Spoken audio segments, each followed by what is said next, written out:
All right, so today we're going deep on Cold War espionage. Ooh, exciting. Yeah, you sent over this excerpt from the FBI's website all about Aldrich Ames, Right? CIA officer turned double agent. Yeah. We're going to try and figure out, like, what makes a mole tick? Right. What drives somebody to betray their country like that? It's a question, isn't it? Yeah. It's a puzzle. Yeah. Intelligence agencies have been perplexed by this for decades. Yeah, for sure. Ames's case in particular is so interesting because he wasn't just like some disgruntled low-level employee. Right. He was a veteran. Right. Over 30 years in the CIA. Mm-hmm. Expertise in Russian intelligence. Yeah. You would think he'd be like the last person to turn. Exactly. And the FBI file you shared kind of lays out his career assignments in Turkey, New York, Mexico City, all seemingly normal. Right. But then 1985, Yeah. he walks into the Soviet embassy and offers up CIA secrets for $50,000. Big money. That's life-changing even now, let alone back then. Right. So was it just about the money? Well, it's tempting to think so, right? Especially because the file mentions his sudden unexplained wealth, but it's rarely ever that simple. Yeah. I mean, think about it. This is a guy who dedicated his life to intelligence work. Right. There could be deeper resentments. Yeah. You know, Yeah. maybe he felt undervalued, or perhaps he'd grown disillusioned with U.S. policies. Yeah. Maybe he even convinced himself he was doing the right thing. Oh, wow. You never know. That's a really good point. Yeah. It's like we're trying to get inside the mind of a master poker player, Oh, totally. trying to figure out their tell. Right. And speaking of tells, Yes. the file details some of Ames's methods. Dead drops, coded messages, secret meetings. Classic. It's like straight out of a spy movie. It is. Did those methods evolve over time, or did he stick to the classics? I think he used a combination of old school techniques and some newer methods that exploited vulnerabilities in communication systems. Got it. So, for example, dead drops. Yeah. Those are prearranged secret locations where agents would leave packages, Okay. messages for each other. Got it. It's a classic. Yeah.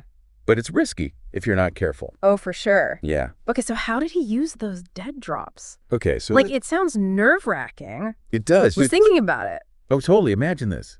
You're Ames, Okay. walking down a seemingly ordinary street, maybe with a newspaper under your arm, Yeah. and you subtly drop a package behind a loose brick in a wall, Oh, wow. or you accidentally bump into someone and slip a tiny film canister. Oh, gosh. It's all about blending and acting natural. Right? Well, your heart's probably pounding out of your chest. Oh, my gosh. Yeah.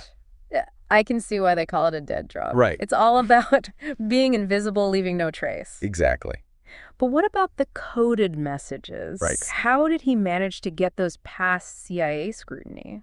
Well, that's where it gets interesting. Okay. So back then, before widespread encryption, they used things like one-time pads. Okay. Basically, pre-shared key that lets you scramble and unscramble a message. Oh, wow. It's unbreakable if used correctly. That's really cool. Yeah. So it sounds like he was playing a high-stakes game, Totally. using every trick in the book to stay one step ahead. Yeah. But how long could he keep that up? Well, his luck eventually ran out. Yeah. The file says that the FBI spent 10 months on his tail Wow. using physical and electronic surveillance. Oh, my gosh. They even found incriminating documents in his house. Really? It's a testament to their dedication and maybe a bit of luck Yeah. that they managed to build such a strong case. 10 months of living under a microscope. That's a long time. It is.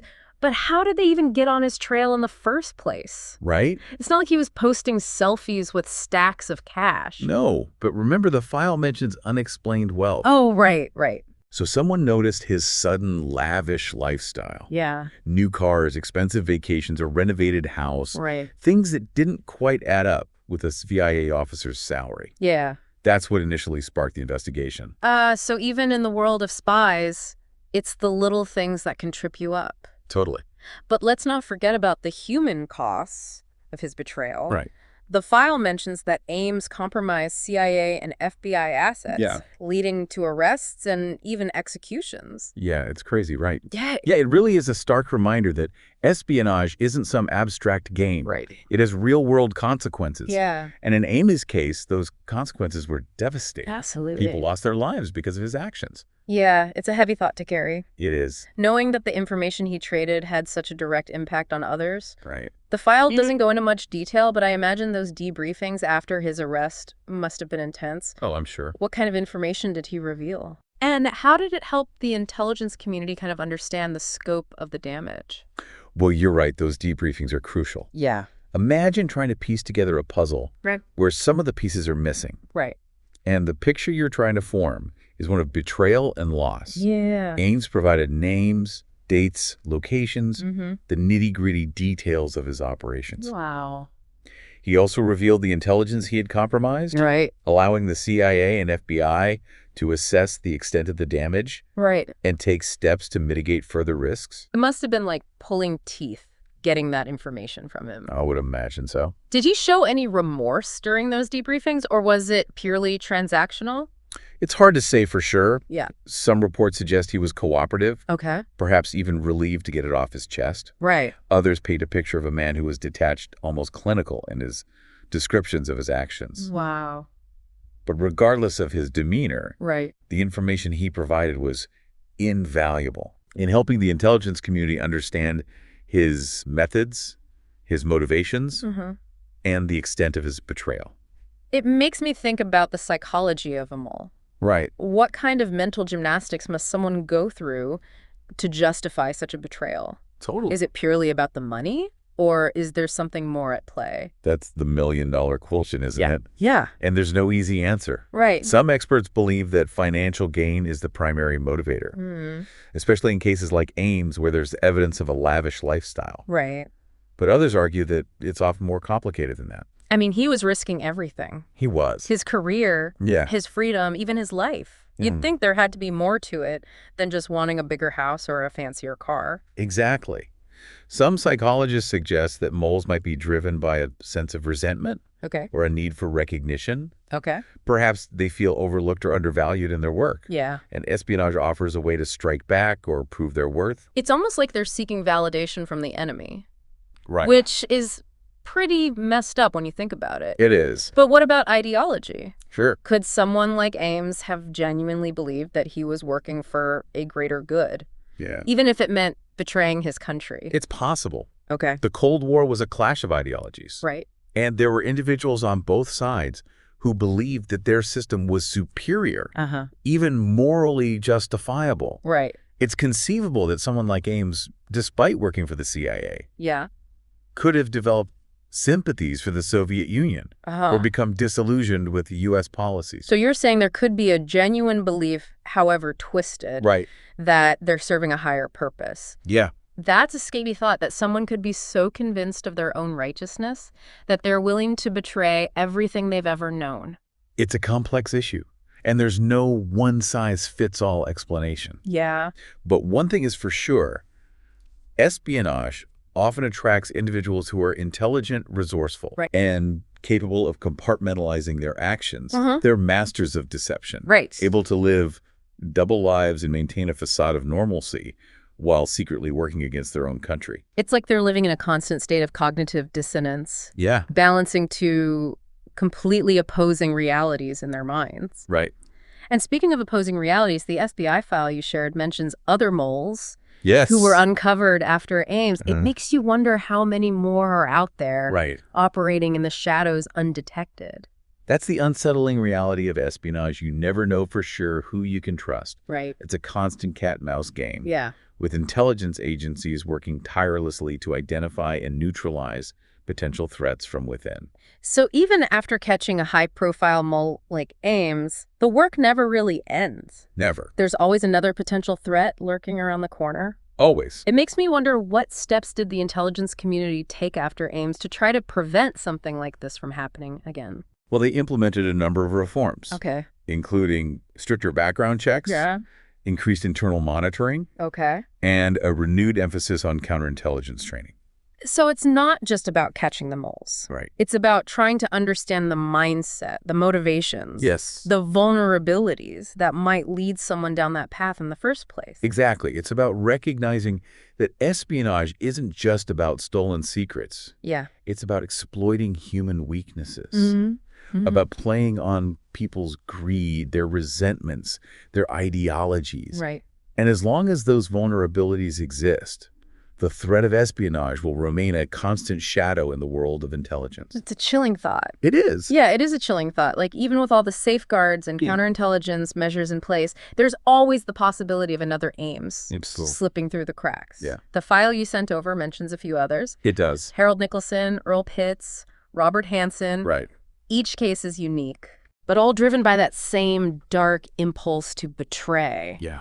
So let's unpack those a bit. What made these cases stand out? Okay.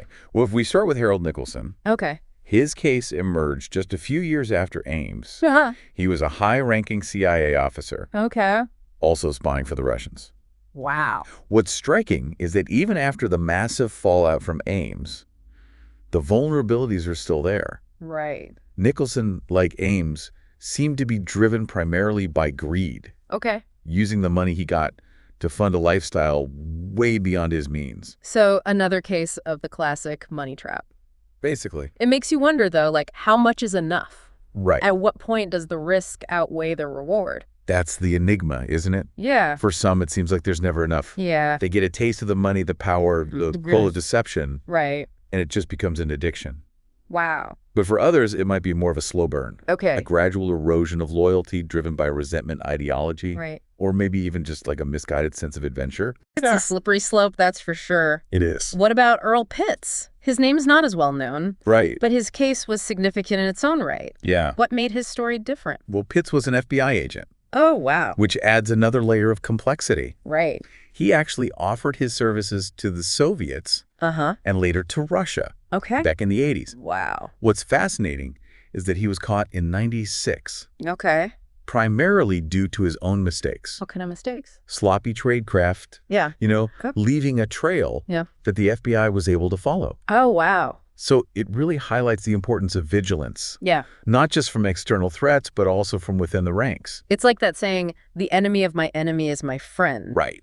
Except in this case, the enemy is within the house. Exactly. It must have been a huge blow to the FBI. It was. Realizing that one of their own had turned against them. Absolutely. It was a major breach of trust. Yeah. And it led to a renewed emphasis on internal security measures, like more rigorous background checks, polygraph testing, things like that. But even with all those precautions, right, there's still the human element to consider. Always. You can't always predict or control someone's motivations. Nope. Their weaknesses, their susceptibility to temptation. You can't. And that brings us to Robert Hansen. Right. His case in the early 2000s was a bombshell. It was. Here you had a senior FBI counterintelligence agent. I know. The guy who's supposed to be hunting moles. Right. Turning out to be a mole himself. Yeah, crazy. So what drove him? Well. Was it ideology money? Something else entirely? It seems like it was a mix of everything. Okay. Greed, resentment, a twisted sense of ideology. Oh. He was reportedly paid millions of dollars. Wow. Which he stashed away. Okay. But there were also indications of dissatisfaction with his work. Okay. A feeling of being underappreciated and a warped view of the world that aligned more with the Soviet system. It's hard to fathom, isn't it? It is. The level of deception, the years he spent living a double life, the damage he caused, it boggles the mind. It really does. It makes you realize that even the most sophisticated intelligence agencies are vulnerable to the human factor. That's the enduring lesson from all these cases. Right. You can have the best technology, the tightest security protocols, the most rigorous training, but you can't completely eliminate the risk of human weakness, of betrayal, of the allure of espionage. So what does this all mean for us? Right. For the everyday person who's not navigating the world of spies and secrets? It's a reminder that trust is a fragile thing. Yeah. Something to be earned and cherished, not taken for granted. Absolutely. It's also a call to be vigilant. Okay. To question inconsistencies, to be aware of the signs of manipulation and deception, even in our personal lives. And perhaps most importantly, it's a reminder that even in a world that can seem increasingly cynical and distrustful, there are still people out there who are dedicated to serving the greater good, to protecting our freedoms and security, even if their work remains largely unseen and unacknowledged. Absolutely. It's a testament to the enduring power of loyalty, integrity, and a commitment to something larger than oneself. Well said. These deep dives into history, into the complexities of human behavior. It's fascinating. Can be unsettling. It can. But they're also incredibly valuable. Oh, absolutely. They remind us that the world is not always black and white, that there are shades of gray. Right. And that understanding those nuances is essential if we want to navigate the challenges of the 21st century. Couldn't agree more.